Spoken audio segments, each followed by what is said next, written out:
Joining us now, once again, the author of America the Beautiful, Dr. Benjamin Carson. Sir, got a lot of positive response to you being on the program, Doctor. It's great to see you again. Thank you for being back. It's been amazing, the response that I've gotten, and people are just anxious to hear something that makes sense. You know, you addressed in that prayer breakfast, you know, we now have $16 trillion in debt.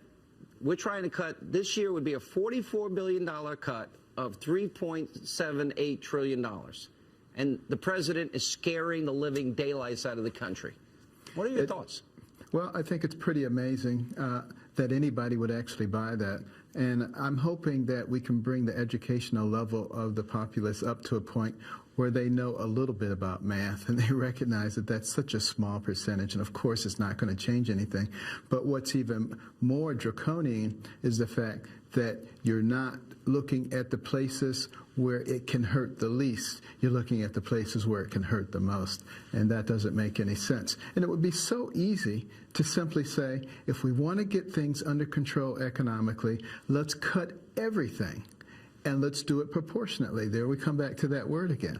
That way, you don't have the left, you know, protecting their little goodies, and you don't have the right protecting their little goodies. Everybody gets cut equally, but you leave the directors of the departments the discretion to cut because they know where the fat is.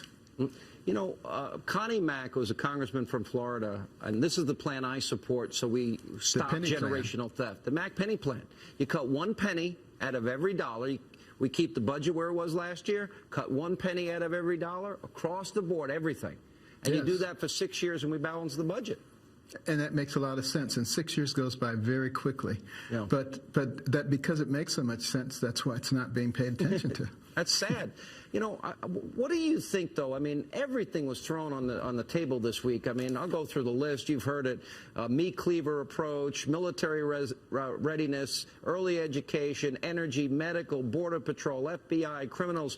The president said this week that you want to cut poor kids or do you want to cut from disabled kids? And I think it's unfair that he's using this as almost like a weapon. Yes. And yet he doesn't deal with the fact that we're breaking open these kids' piggy banks. Does that bother you as much as it does me? Well, the demagoguery is almost laughable if it weren't so tragic. And I'm actually hopeful that at some point the mainstream media will, you know, stop going along willingly with it, because that's why, you know, he's emboldened to do these things, because he knows they're not going to call him on it. But, you know, some of the recent revelations with Bob Woodward and some others may give him pause. What did you think of the Bob Woodward issue this week? And it wasn't just Bob. There were a number of other people that came out and said, yeah, I kind of got intimidated too. Well, it didn't surprise me because, you know, I've seen some things behind the scenes myself. And I just hope we get more people looking at this critically. All right, I want to ask you a question about your speech, something that went on behind the scenes when we get back. Welcome back to Hannity. We continue with Dr. Ben Carson. So you gave this speech before the president was in the room, National Prayer Breakfast. It gets all of this publicity.